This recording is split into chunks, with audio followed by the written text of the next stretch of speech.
Please welcome Bill Gates and the Bill Gates Dancers. He started out as a shy, computer-obsessed teenager and ended up the richest man in the world. Lifestyles of the rich and famous. No, that's never been Bill Gates. You get this sense that the money is almost an annoyance to him.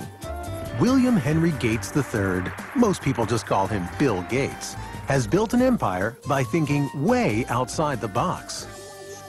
I have no doubt that 100 years from now, he will be talked about in the same way that Rockefeller and Carnegie and Ford are talked about, as people who transformed an era. Now, after leading the digital revolution and facing several government antitrust battles, Bill Gates is a different man than he was just a few years ago. He's a devoted father and an avid golfer who just happens to have a portfolio worth $50 billion. He could rest on his laurels, but that's not the Bill Gates style. What makes Gates so competitive is that he finds it fun. He finds this like a thrilling game, like the games he used to play as a kid. He's loved and respected, hated and reviled. But one thing neither detractors nor supporters can deny is the lasting impact Bill Gates has had on our time. The values that shaped Bill Gates as one of the business titans of the 20th century go back to his roots in the Great Northwest. Bill's great-grandfather, J.W. Maxwell, founded the first national bank in Seattle. The Maxwells enjoyed their privileges and social position, but were never ostentatious about their wealth. Their son, Willard, also a banker, and his wife, Adele, who had a passion for playing cards, were among Seattle's top civic leaders. Their only child, Mary, was a lively, intelligent girl who made a name for herself as a student leader at the University of Washington. Athletic and outgoing, Mary Maxwell was sometimes referred to as Giggles. Her drive and energy struck everyone who came in contact with her. There tends to be a handful that is right at the core of the action. Mary was at the core of the action. Mary was unaffected, straightforward, charming, but immensely determined. It was at the university that Mary Maxwell met and fell in love with a quiet, scholarly young man, Bill Gates Jr., who would go on to become one of Seattle's most prominent attorneys. When Bill and Mary wed in 1951, she decided to give up a career as a teacher to raise a family and devote time to charitable work. The first of the Gates' 3 children, Christy, was born in 1953. She was followed by a brother, Bill Gates III, born on October 28, 1955. He was given the nickname Trey.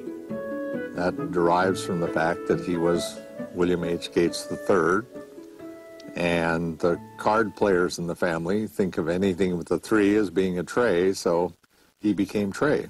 His mother had an extremely close relationship with Bill from the start. She even took him with her when she volunteered as a lecturer in Seattle schools. It wasn't long before her precocious son would read the World Book Encyclopedia from A to Z. We'd lose him sometime for hours at a time, and when I would ask, "What are you doing?" he'd say, "I'm thinking, Mother." The Gates family prized competition, and young Bill loved testing his mettle in outdoor activities and indoor games. Among his favorite board games were Risk, in which the object is world domination, and the perennially popular Monopoly, where, with a bit of luck, anyone can become a tycoon.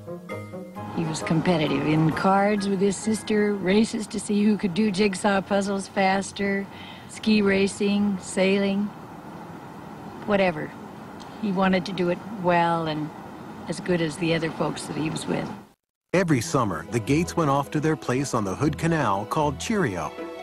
It was here that Bill, his younger sister Libby, and the rest of the family joined friends in staging their own Olympic Games.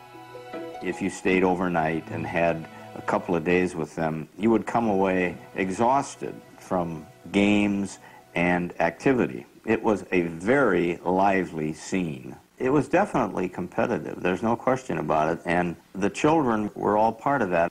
There was never a dull moment. A very first World's Fair in the United States in 22 years. When the Seattle World's Fair opened in 1962, the Gates family rushed to see the wonders predicted for the 21st century, including computer technology.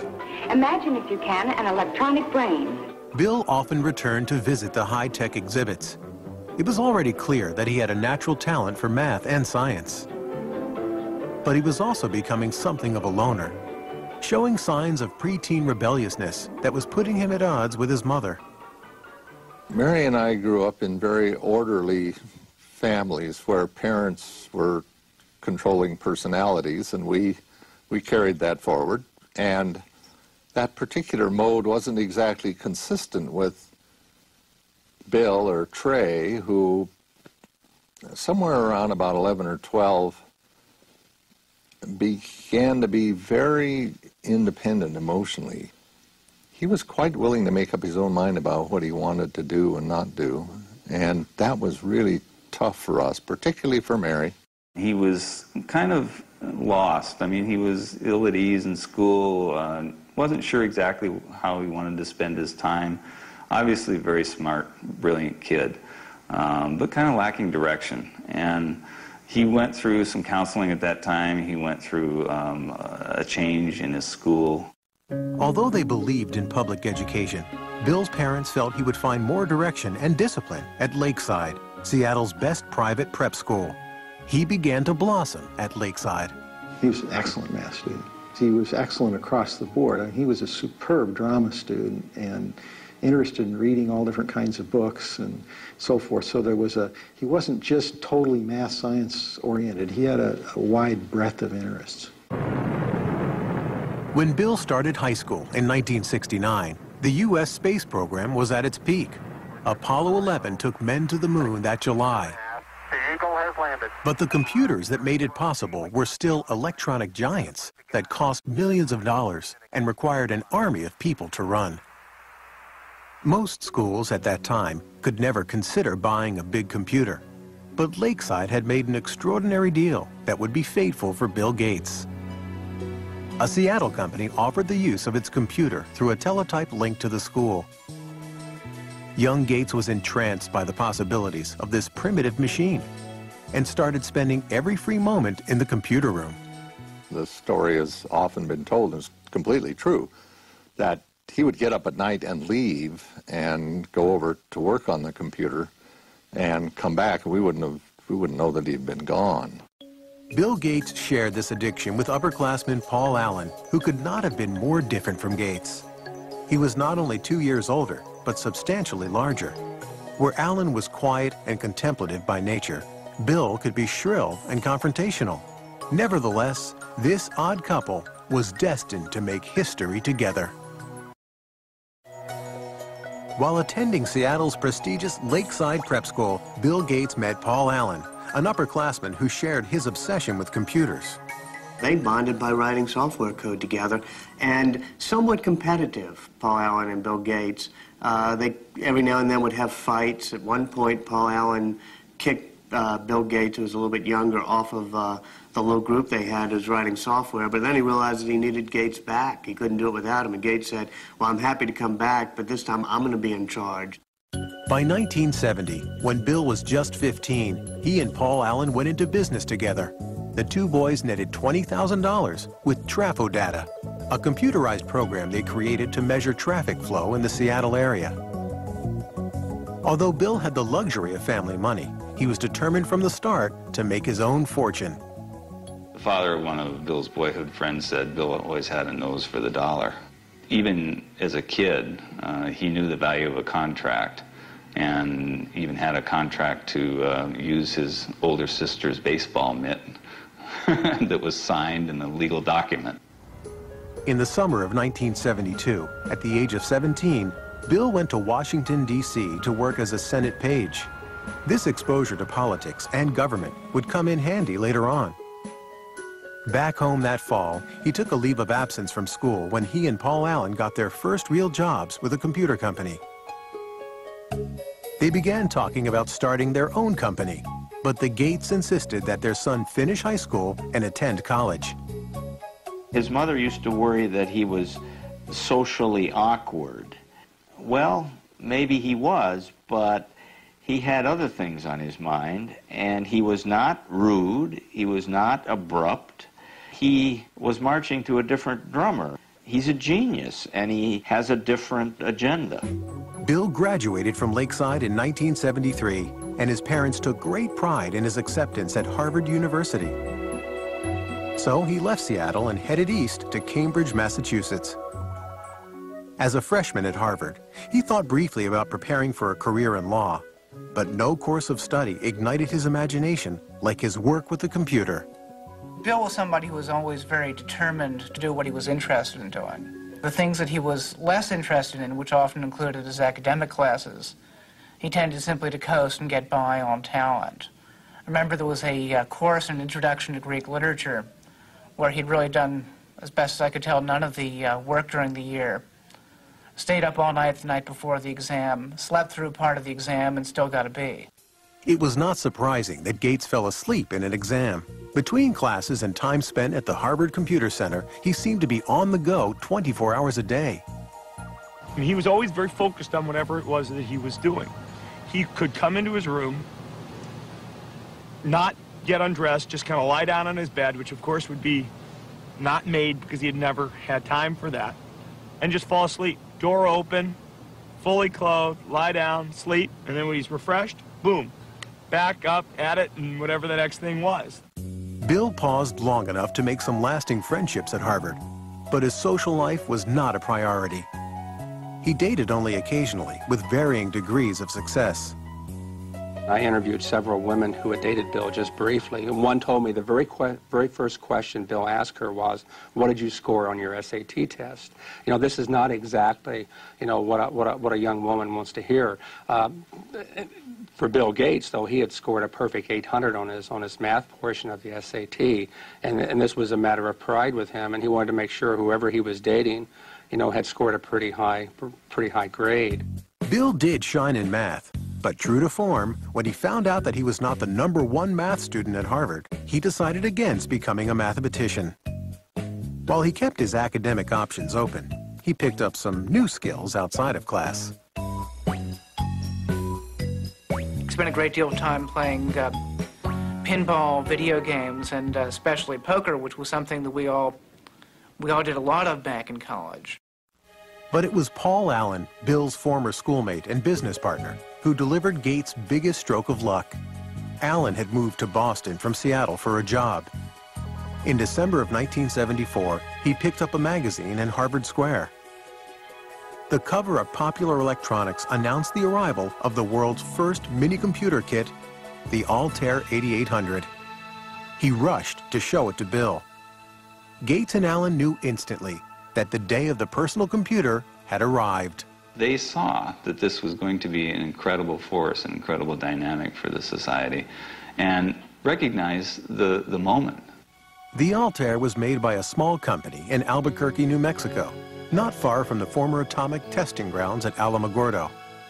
Ed Roberts, who ran the company, was looking for someone to create software to run on his unique little computer. Gates and Allen convinced him that they were the ones who could do it, and worked day and night at the Harvard Computer Center for 2 months. In February of 1975, Paul Allen went to Albuquerque to test the program he and Gates had completed. When he loaded the Altair with what Bill Gates called the coolest code I ever wrote, it worked. The importance of that moment would change Bill Gates and the software industry forever. In the summer of 1975, 19-year-old Bill Gates and his partner Paul Allen formed Microsoft. Their ongoing work with Ed Roberts' Altair computer company became so consuming that Bill dropped out of Harvard just before his senior year and moved to Albuquerque. Mary Gates was deeply disappointed by her son's decision. We told him that we'd put some money aside for him to attend school, and if he didn't finish in a few years, we'd have to make some other use of those funds. And by that time, he allowed us out. That would be okay. He'd probably be able to afford to go back if and when the time came. Bill was certain that he had made the right decision, but making it in software wouldn't be so easy. The personal computer scene at that time was populated by users who were eager to share new information and software without paying for it. It was a practice that put Bill at odds with his peers.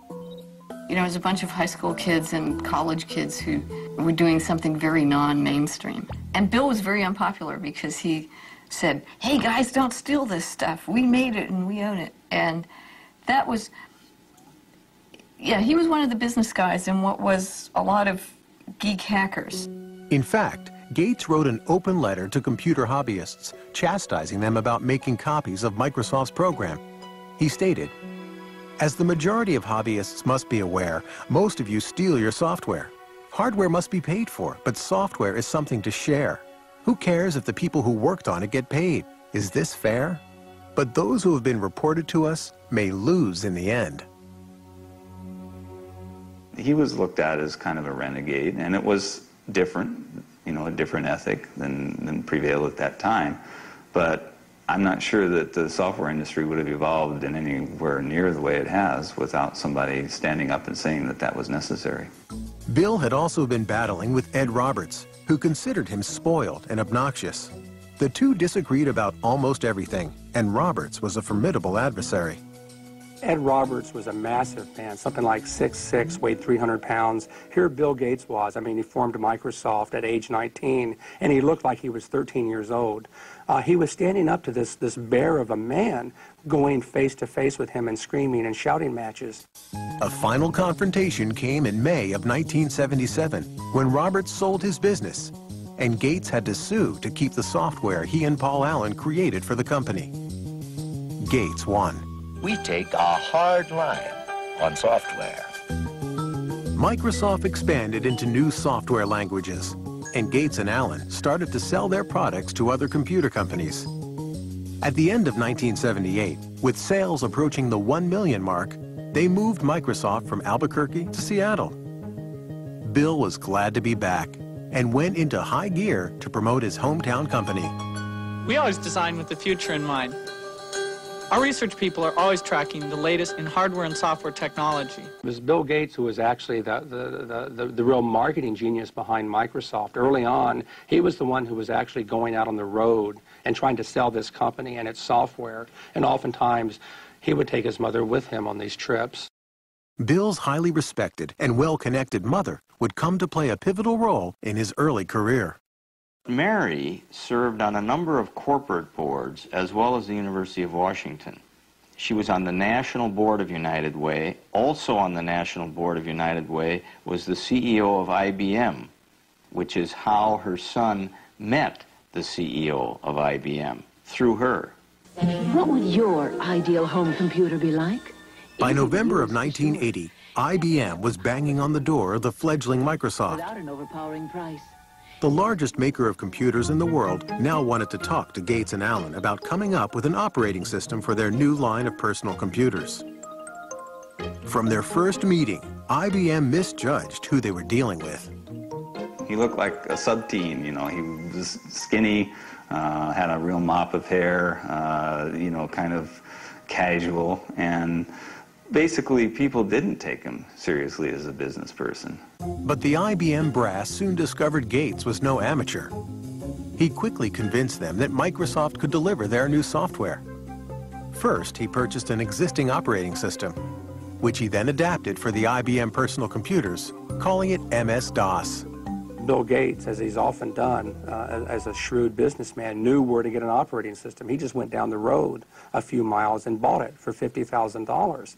But then the real brilliance was that when they developed that operating system for IBM, IBM wanted to buy the source code, which would have given them the disk operating system, or what became known as DOS. And instead, Microsoft refused to actually sign the rights over to DOS. By not owning the rights to the operating system, IBM would now have to pay Microsoft a licensing fee for every copy of DOS installed on its computers. It can help a manager excel. IBM was also about to lose its tremendous edge in computer sales. The IBM personal computer. As other companies introduced personal computers that were cheaper than IBM's, Microsoft was able to sell the same operating system to all of them. There were all kinds of computers that were being conceived at that point in time. And it struck me that I don't know who will win in the hardware business, but Microsoft has a very good chance to win in the software. business. Between 1978 and 1981, Microsoft's growth was staggering. The staff was enlarged from 13 employees to 128. Revenues mushroomed from $4 to $16 million. By 1983, 30% of all the personal computers in the world were running Microsoft software. Still, Bill Gates never took his eye off the bottom line. He never flew first class unless it was absolutely necessary. You would often find him sitting in coach, in fact with a blanket over his head so he could get some sleep. So his parents taught him well early on the value of money and hard work, and translated later into his life with not only how he ran his personal life, but how he ran Microsoft. My name is Bill Gates. I'm chairman of Microsoft. The early 1980s was an exciting time for an industry run mostly by people under 30. Microsoft began working on software for innovative companies like Apple and its guru, Steve Jobs. Their Macintosh computer and software were considered by many to be the most ingenious in the industry and the way of the future. To create a new standard, it takes something that's really new and really captures people's imagination. And the Macintosh, of all the machines I've ever seen, is the only one that meets that standard. But it wouldn't be long before Microsoft and Apple would be locked in a bitter struggle over the rights to the next generation of software. Bill Gates was also about to receive news that would rock Microsoft to its very foundation. By 1983, the future could not have looked more promising for 28-year-old Bill Gates and Microsoft. The personal computer business was booming, and there was an ever-increasing hunger for software. Bill Gates and Paul Allen were emerging as the crown princes of the personal computer age. But in the midst of the breathtaking rise of their company, they were stunned by some terrible news. Paul Allen, Bill's friend and partner since high school, was diagnosed with Hodgkin's disease, a form of cancer. It did give Bill kind of a perspective that he didn't have before. You know, he'd always been very, very hard driving, very demanding, and this may have helped him understand a little bit better in terms of what other people go through. Allen's disease went into remission 1 year later, but he would never again take full part in the day-to-day business of Microsoft. For two men in their early 30s who created a company of global significance and made millions, it was the end of an era. I think history's going to show that their partnership really was an incredible dynamic. I often compare it to the Beatles, Lennon and McCartney. The songs they wrote together are the ones that pretty much we remember and get played over and over again. They were great songwriters individually. I mean, we still hear their songs that they wrote on their own. But somehow together they were even greater than the sum of their parts. And Paul and Bill were like that. By 1984, Bill Gates had become the singular face of Microsoft. In April of that year, he was heralded by Time magazine as the quintessential representative of a new breed of businessman.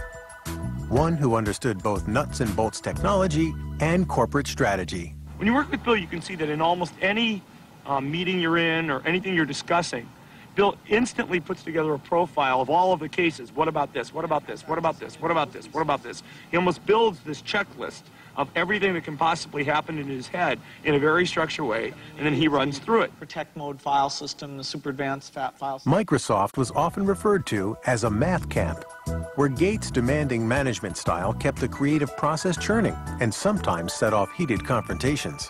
The early Gates would challenge just about anything. He'd call things the stupidest idea you'd ever heard. And part of it was to test, to see, well, okay, if you disagree, you've got to convince me that it's not the stupidest idea in the world. A constant challenging of ideas was required to stay on top in an ever-changing industry. Gates surrounded himself with a team that shared his relentless work ethic. Certainly when we are working to release a software product, we are sleepless in Seattle. There's a story about Bill from Miriam Lubau, his assistant. She was new to the company. She came in one morning and she didn't know if she should call police because there was this guy sleeping under a desk. But it turned out to be Bill. The effort was paying off. Microsoft posted more than $140 million in sales in 1985. In 1986, Gates introduced Microsoft Windows.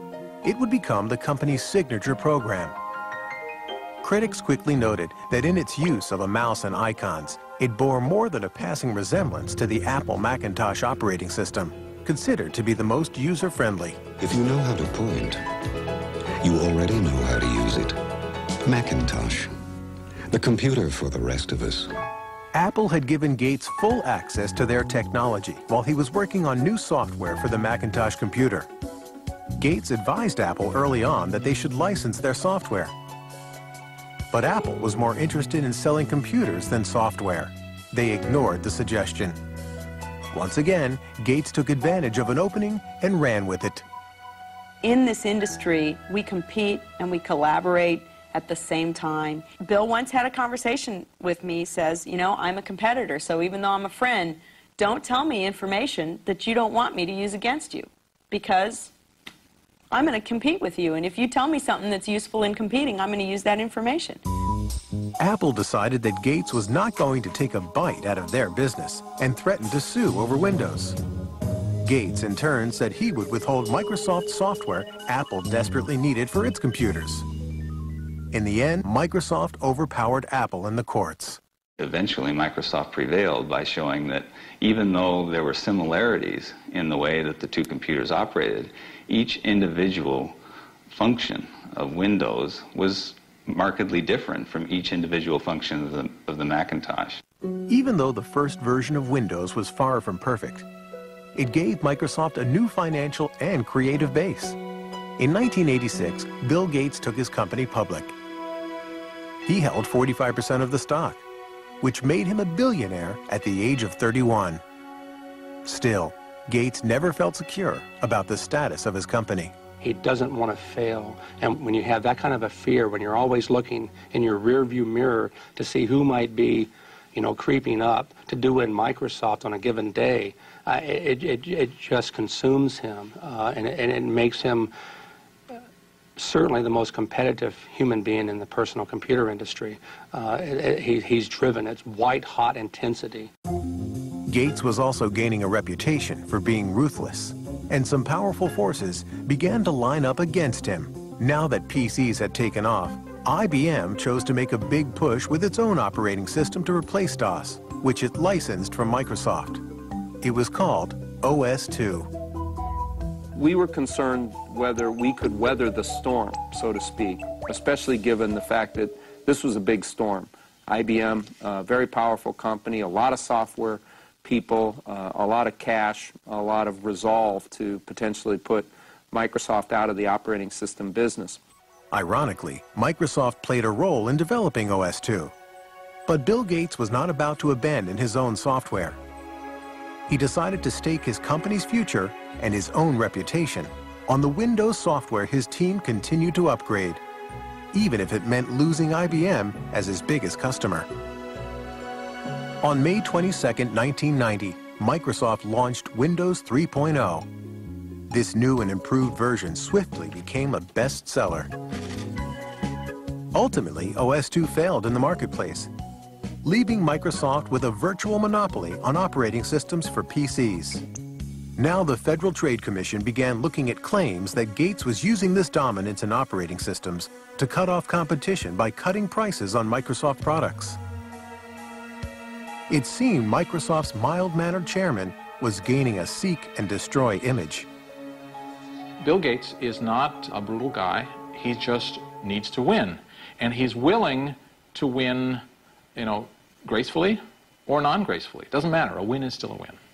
Predatory pricing was not the only charge leveled at Microsoft.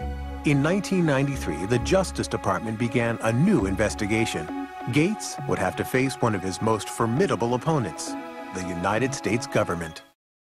In 1993, Bill Gates and Microsoft were again under investigation by the U.S. Justice Department. They examined complaints that Microsoft was charging computer makers a licensing fee based on the number of computers they sold, including those computers not running Microsoft software. They made computer manufacturers pay for the Microsoft software, whether it was installed on their computer or not. And as a result of that, they prevented competitors from entering the market. The Justice Department has charged Microsoft, the world's largest software company, with using unfair marketing and contracting practices. In July of 1994, Microsoft agreed to stop charging the fees in question, and the Justice Department dropped the case. Gates would never admit that Microsoft had a monopoly, and maintained he was simply providing better software at lower prices. I mean, we're not like an alligator. We don't go around and eat things. We come out with these little boxes, these nice little software packages, and you stick them in your computer, and you either have fun using it, and it helps you get things done, or not. But it wasn't that simple for investors. The government probes and the fights with IBM and Apple caused the value of Microsoft's stock to drop. There was now more pressure than ever to turn out the next version of Windows. Gates found some inventive ways to release the tension. He appeared in commercials for his company with Microsoft Top Gun Steve Ballmer. The next frontier. He sometimes made dramatic entrances to tout his company at software conventions, once arriving as Star Trek's Mr. Spock. Gates also instituted the micro games. This hodgepodge competition among the Microsofties is very reminiscent of the games he played as a child at the Hood Canal. It was like summer camp for adults. We'd all go to his house, and he would spend months figuring out what the various games would be, and he would be sort of the master of ceremonies. He'd form us into teams, very carefully figuring out the dynamics of the teams and how we might all interact. And then we would have to do these like summer camp games. And I met Melinda first at one of those micro games. Melinda was 28-year-old Melinda French, a Duke graduate with an MBA. She had been working as an executive at Microsoft for several years. It was becoming increasingly clear to Bill's family and friends that she was the woman that 37-year-old Gates had decided to spend his life with. He dated Melinda for quite a while before they got married, and so I saw them together over the years, and they always looked like they had a very special thing going, you know, a level of intimacy and a level of intellectual connection that just caused sparks. She's a really wonderful person, a perfect match for him. Very, very bright, very organized, very supportive, very interested in family and good family life. Bill and Melinda were married in Hawaii on January 1st, 1994. The night before the ceremony, Bill had arranged for a special serenade for Melinda. He had Willie Nelson play the night before his wedding, and it was a total surprise. Bill got up and he said, you know, I really love Melinda, and I really want to sing her some songs tonight, and I don't sing that well, and so I asked a friend of mine to come and do a little singing for us, and so it was a big surprise. In Melinda, Bill found a partner who gave him the kind of personal happiness he'd been looking for, and who also understood the professional demands of his business. But only months after his marriage, the joy that Bill shared with his family would turn to heartbreak. His mother, Mary, who had been his most devoted ally, was diagnosed with breast cancer. She died in the early morning of June 10th, 1994. Bill rushed home to be at his mother's side. When he came to the house that night, he'd been stopped by the police on the way because he was speeding. And of course, the policeman recognized him. It wasn't the first time he ever got stopped for speeding, by the way. And they looked at him and they said, what's going on? Because he said, you know, I was sitting there and the tears just running down my face. And the policeman said, well, he said to the policeman, I'm sorry, he said, my mother just died. And the policeman said, well, you go ahead, you go on home, but please slow down a little bit if you don't mind. So he was very deeply affected by his mother's death, as we all were, of course. In the years that followed, Bill would begin to pick up where his mother left off in creating a philanthropic foundation to serve major projects in health and education. But all of his wealth and power would not shield him from the crises he and Microsoft would face on the road ahead. By 1995, 39-year-old Bill Gates had settled into a new life as a married man. With his wife, Melinda, he took time off to explore the world from Africa to China. It seemed that Bill Gates now truly had it all. This is a man so successful, his chauffeur is Ross Perot, ladies and gentlemen. Please welcome Bill Gates and the Bill Gates Dancers. 1995 was also a banner year for Microsoft. Windows 95 was introduced to great fanfare. Tonight Show host Jay Leno kicked off the ballyhoo for the new software. Windows 95 is so easy, even a talk show host can figure it out. Clearly, Gates was still Microsoft's best salesman. But from now on, it wouldn't be all business for the boss. On April 26, 1996, Bill and Melinda welcomed their first child, a daughter, Jennifer. He just loves that little girl. It's just so marvelous to see. It's very gratifying to a father to see his own son have the same feeling about children that I did about him and his sisters. So it's really gratifying. A year after his daughter's birth, Bill moved his family into a $54 million dream house. Along with family and guest quarters, there is a library housing the Leonardo da Vinci notebook, for which Gates paid more than $30 million. Even though the house serves many business functions, for the Gates family, it's just home.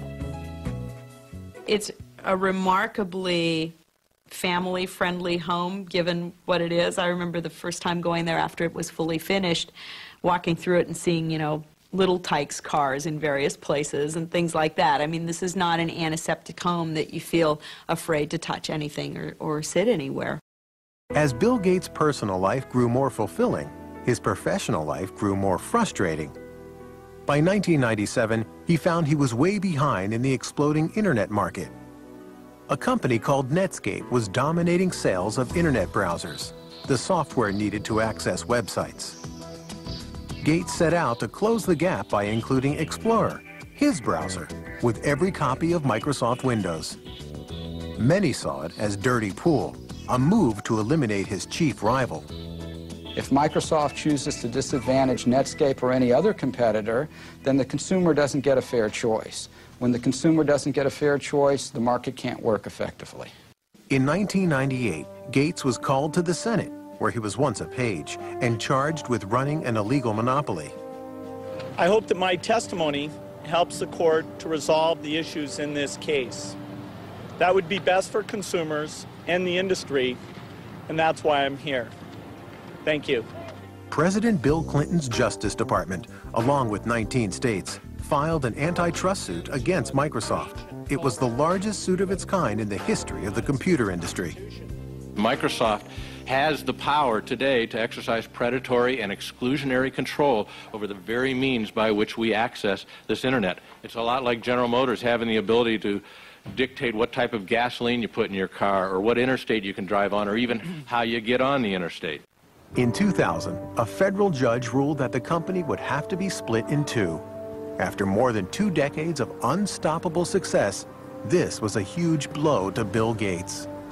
The antitrust trial affected Bill Gates very deeply. He was very sensitive to the accusations that he was petulant, that he was arrogant, that he didn't answer all the questions fairly, that he was trying to be obstructive with prosecutors.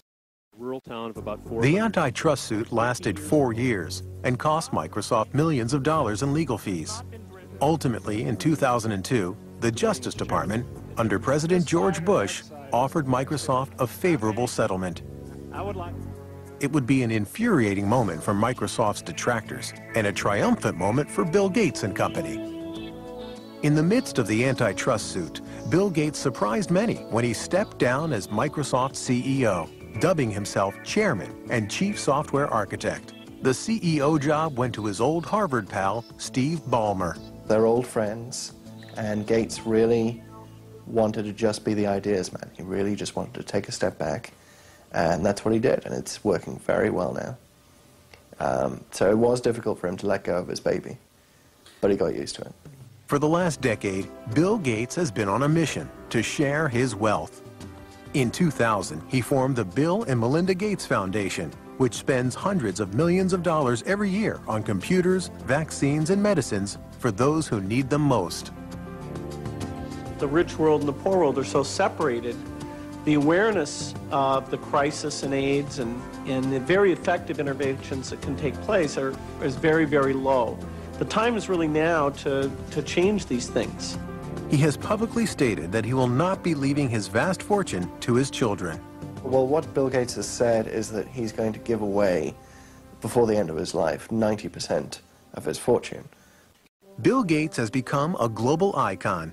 His second book, Business at the Speed of Thought, was published in 25 languages and is available in more than 60 countries.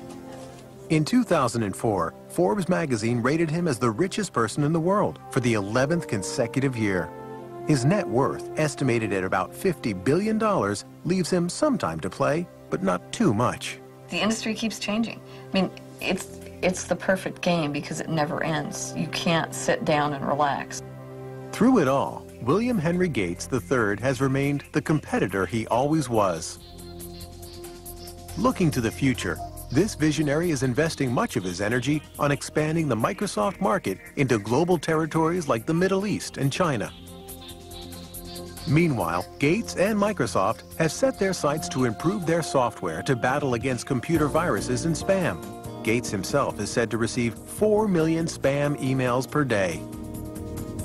Whether he'll be remembered as a robber baron, a philanthropist, or the guy who simply built a better mousetrap, no one can deny he changed the way the world works and plays. When the biographers and historians write the history of the 20th century, Bill Gates is going to go down as the best businessman of our century, and Microsoft is one of the greatest companies of the 20th century. It's remarkable what this company has managed to do in so short a time. This is one of the great success stories of the 20th century.